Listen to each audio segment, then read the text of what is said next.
आर्हत वाङ्मय में कहा गया है, को होय मानोय अणिगहीया मायाय लोभोय पवड्ढमाना चत्तारि कशिणा कसाया सिंचन्ति मूला इं पुनर्भवस्य। एक सिद्धांत है पुनर्जन्म का। हमारी आत्मा शाश्वत है, अनंत काल पहले भी थी और अनंत काल बाद में भी रहेगी। कभी आत्मा की उत्पत्ति नहीं हुई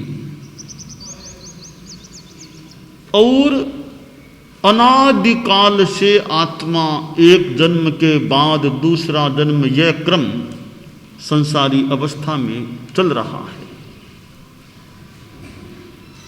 कोई यह पूछे कि यह जन्म लेने की परंपरा हमारी आत्मा की शुरू कब हुई, या आत्मा पैदा कभी हुई थी क्या? करोड़ वर्ष पहले, एक अरबों वर्ष पहले, एक खरबों वर्ष पहले, किस दिन कब यह आत्मा हमारी पैदा हुई? तो पैदा कब हुई, दिनांक तिथि कुछ भी बताना संभव नहीं। यानी आत्मा कभी पैदा हुई ही नहीं। कोई यह पूछ ले ये आकाश पैदा कब हुआ, हजारों खरबों पहले कभी आकाश पैदा हुआ था क्या? आकाश कभी पैदा नहीं, आकाश हमेशा ही था, कभी पैदा नहीं हुआ है। यह तो कह सकते भी अमुक महापुरुष का जन्म तब हुआ, यह तो कह सकते जन्म तब हुआ। महापुरुष का जन्म कब हुआ भी, भगवान महावीर कब जन्मे थे, तो मान लो बता दे भी कि यह कोई BC 599 चैत्र शुक्ला त्रयोदशी को हुआ, बता सकते हैं जो प्राप्त होता है। परंतु महावीर की आत्मा कब पैदा हुई यह नहीं बताया जा सकता, वो तो हमेशा ही थी। कोई ये पूछे ये आत्माएं कभी समाप्त होंगे क्या, समाप्त कब होंगे? तो जैसे उत्पत्ति कभी नहीं हुई वैसे ही आत्मा की समाप्ति भी कभी नहीं होगी। अनादि अनंत अनादि निधन रूप से हर आत्मा चल रही है। तो आत्मा शाश्वत है, परंतु पर्याय परिवर्तन होता रहता है, पड़ाव बदलते रहते हैं। जब तक मोक्ष न हो जाए, कभी आत्मा मनुष्य की योनि में चली जाए, कभी त्रियंच पशु आदि की योनि में, कभी देवगति में, कभी नरक में, और ऐसी ऐसी आत्माएं भी हैं जो आज तक अनंत अनंत काल से केवल वनस्पति काय में ही है। वे वनस्पति काय से कभी बाहर निकली ही नहीं है। बस वही जन्म वही मृत्यु, वही जन्म वही मृत्यु। न वो कभी पशु बनी, न देवता बनी, न नरक में गई, न मनुष्य बनी। हमेशा त्रियंच गति में भी केवल वनस्पति काय में ही हमेशा से रही है। ऐसी आत्माएं भी हैं, परंतु वहां भी नवीनीकरण होता है। जन्म मृत्यु, जन्म, वहां भी जन्म मृत्यु, ऐसा नहीं कि अनंत काल से वही है, वही, पर नया नया जन्म मृत्यु का क्रम वहां भी चलता रहता है। पुनर्जन्म आत्मा का होता है, यह एक सिद्धांत है और जैन दर्शन में तो स्पष्ट है, पुनर्जन्म होता है। अब प्रश्न है कि पुनर्जन्म क्यों होता है, उसका कारण क्या है? कोई कारण तो होगा ना, क्यों होता है पुनर्जन्म? उसका कारण शास्त्रकार ने बताया है कि जब हमारी आत्मा में ये गुस्सा, मान, माया, लोभ आदि प्रबल रहते हैं, ये रहते हैं, ये कसाय, गुस्सा, अहंकार, माया, लोभ जो प्रबल हैं, अनियंत्रित हैं, ये पुनर्भव के मूल को सिंचन देते हैं। आगे से आगे, आगे से आगे फिर यह परंपरा चलती रहती है। तो कर्म के कारण से, कसाय के कारण से पुनर्जन्म होता है। शास्त्र में कहा गया है, माई पमाई पुनरे गब्भम, मायावी प्रमादी जीव है, पुनः जन्म को प्राप्त हो जाता है। अब एक प्रश्न पैदा होता है कि भाई कैसे माने कि पुनर्जन्म होता ही है? इसका क्या प्रमाण है हमारे पास कि पुनर्जन्म होता है? वो कैसे मान ले? हमने तो देखा नहीं है, पिछला जन्म मान लो सबने देखा नहीं, कहाँ थे, अब यहाँ हैं, पहले कहाँ थे, आगे कहाँ जाएंगे, हमें तो पता है नहीं। तो किस आधार पर मान लें कि पूर्व जन्म था और पुनर्जन्म होगा? कैसे माने, क्या आधार है? तो यह भी प्रश्न हो सकता है, पुनर्जन्म नहीं होगा, पूर्व जन्म नहीं था, इसका क्या आधार है हमारे पास? पुनर्जन्म और पूर्व जन्म होने का आधार नहीं है, तो उनके नहीं होने का भी तो हमारे पास क्या आधार है? हम कैसे कह सकते हैं कि आत्मा का पूर्व जन्म था ही नहीं, पुनर्जन्म होगा ही नहीं? किस आधार पर कह सकते हैं? ठीक है, दोनों ही बातों पर एक तार्किक दृष्टि से मान लो, कुछ अंशों में जो भी निराधारता भी आ जाएगी। क्या आधार है हमारे पास कि पुनर्जन्म है? हालांकि पुनर्जन्म को सिद्ध करने के लिए कुछ बातें बताई जा सकती हैं। जैसे बच्चा पैदा हुआ, बच्चा रोता क्यों है? थोड़ा बड़ा हो गया बच्चा, कोई हंसता क्यों, रोता क्यों? कोई बच्चा बीमार सा है, कोई बच्चा स्वस्थ है, कोई आदमी बुद्धिमान है, कोई निर्बुद्धि। ये अंतर क्यों है?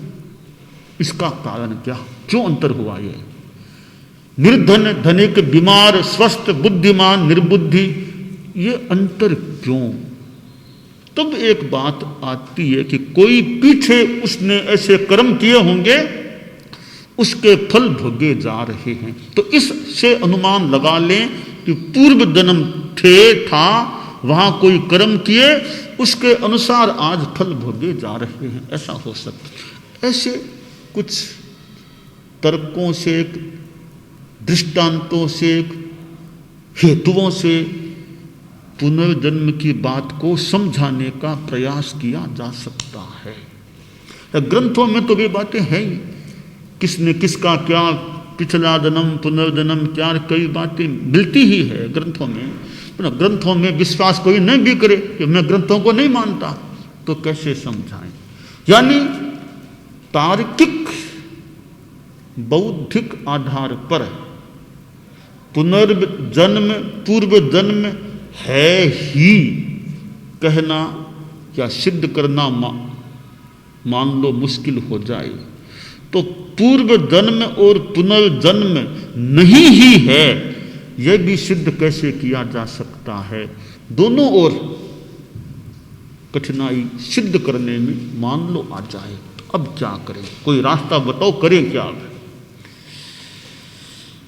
एक रास्ता बताया गया है, एक संस्कृत का श्लोक है, संदिग्धेपि परे लोके त्याज्य मेवा शुभम बुधई या कार्यमेव शुभम बुधई यदि नास्ति ततः किं स्यात् अस्ति चेन नास्तिको हतः।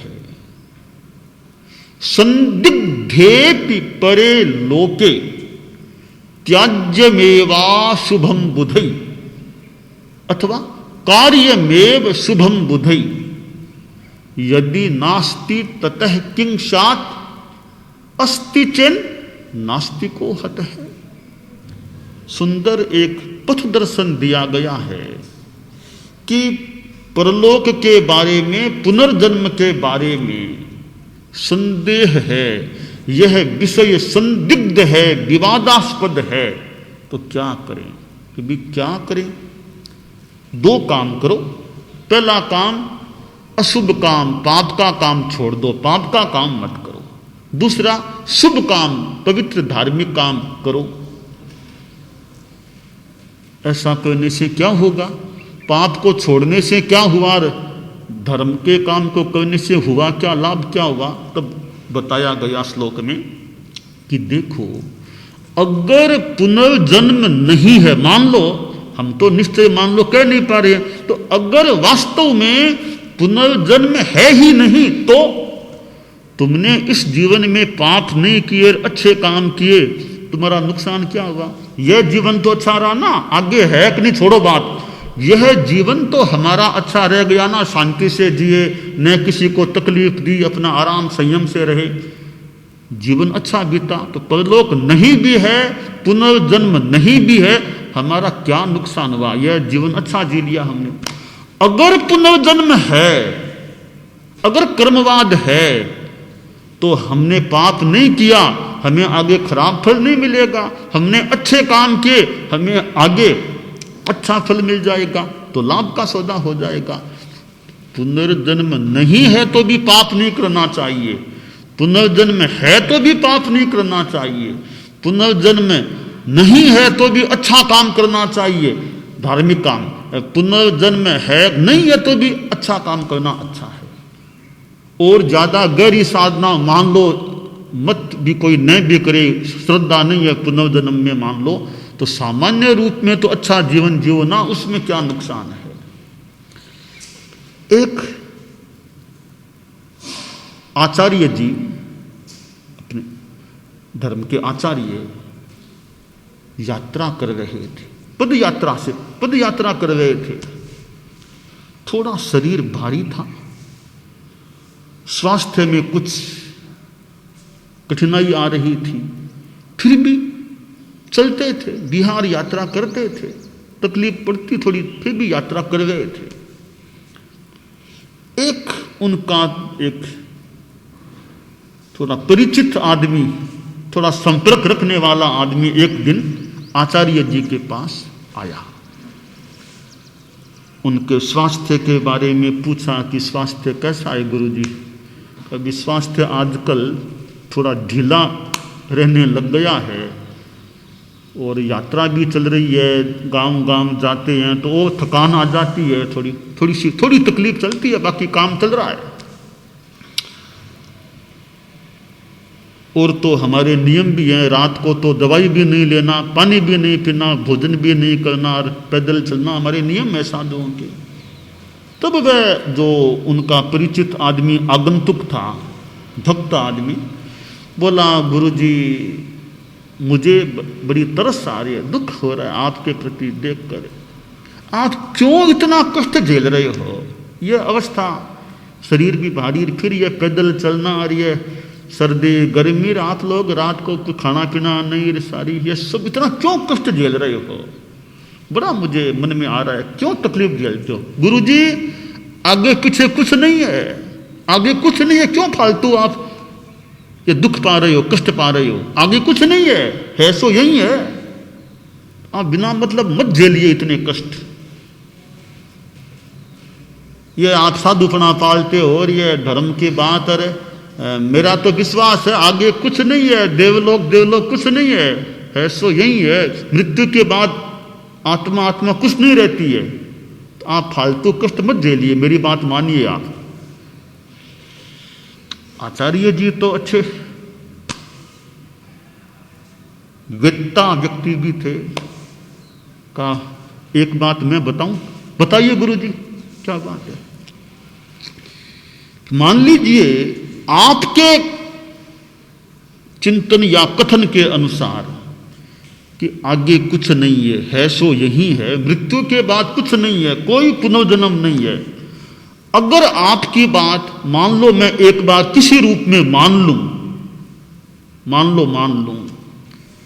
तो ठीक है, आगे मान लो कुछ नहीं है आपके हिसाब से, तो मैं तो बड़ा शांति का जीवन जी रहा हूँ, बहुत तनाव कोई विशेष नहीं, शांति से साधना जीवन अपना अच्छा काम कर रहे हैं, लोगों को अच्छा रास्ता बता रहे हैं, अच्छे जीवन जीने की बातें बताते हैं, तो मैं तो बड़ा शांति में हूँ। तो ठीक है, चलना, पैदल चलना, रात को खाना पीना नहीं, आदि आदि कुछ कष्ट हैं, तो उनका तो इतना अभ्यास हो गया है हमको, तो कोई खास बात नहीं है, इतनी कोई खास बात नहीं है, बड़ी शांति है जीवन में। तो शांति से जीना भी तो अच्छी, यह तो अच्छी बात, शांति होना अच्छी बात ही है। तो मान लो पुनर्जन्म नहीं भी है तो भी मैं तो घाटे में नहीं हूं, मैं तो शांति का जीवन जी रहा हूं, मृत्यु हो जाएगी बाद में कुछ है नहीं, कोई बात नहीं, यहां तो अच्छा जीवन जी लिया, कोई चिंता की बात नहीं।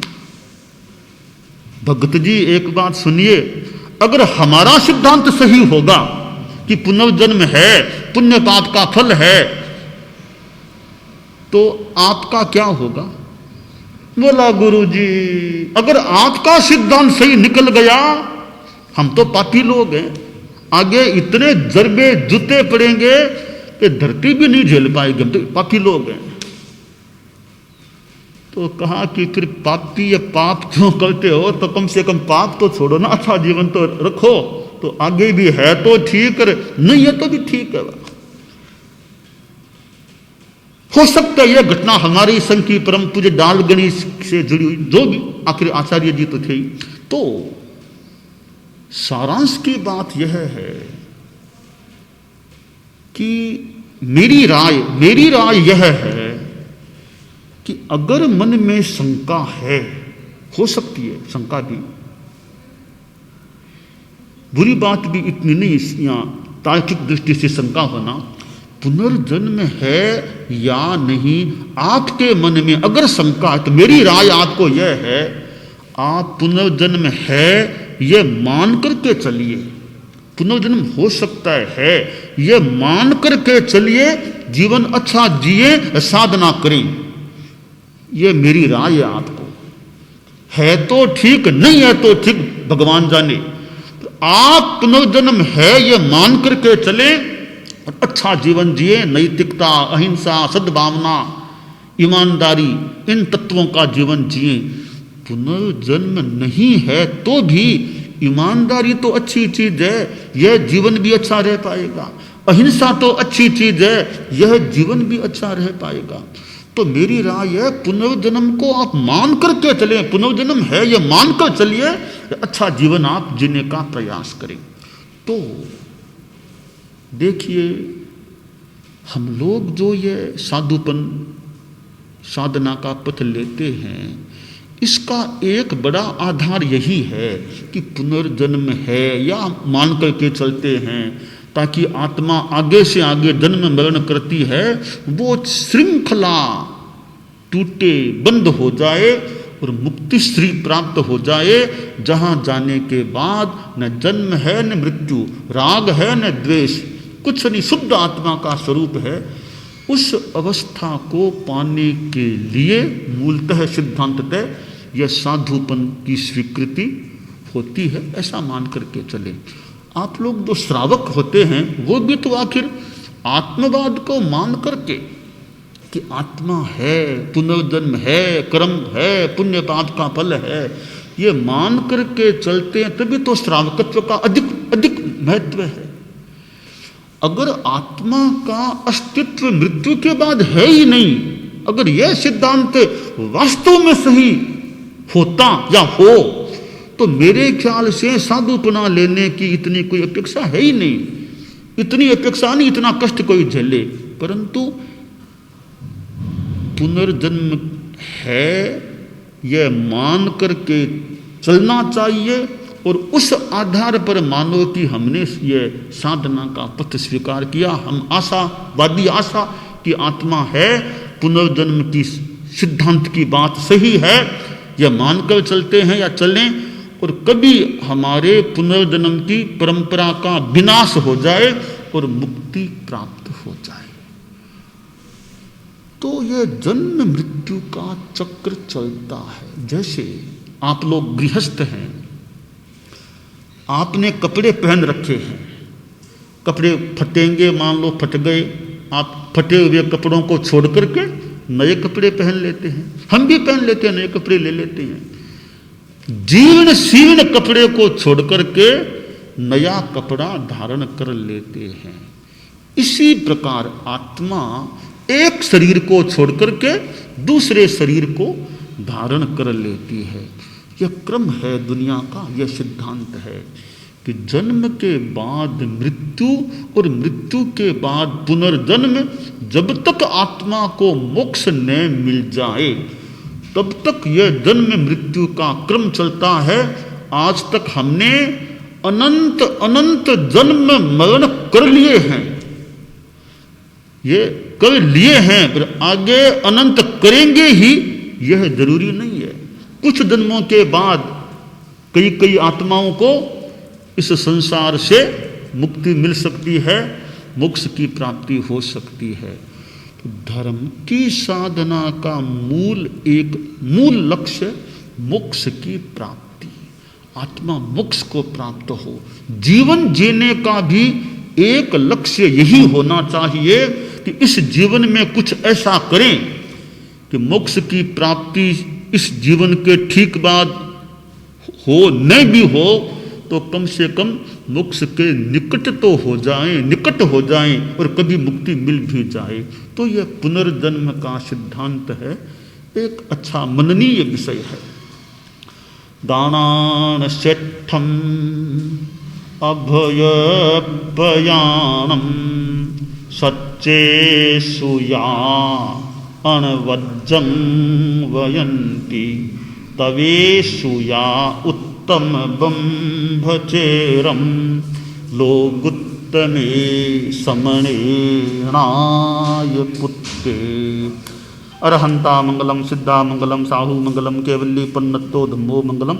अरहंता लोकुत्तमा सिद्धा लोकुत्तमा साहू लोकुत्तमा केवल्ली पन्नत्तो धम्मो लोकुत्तमो। अरहंते शरणं पवज्जामि सिद्धे शरणं पवज्जामि साहू शरणं पवज्जामि केवल्ली पन्नत्तं धम्मं शरणं पवज्जामि।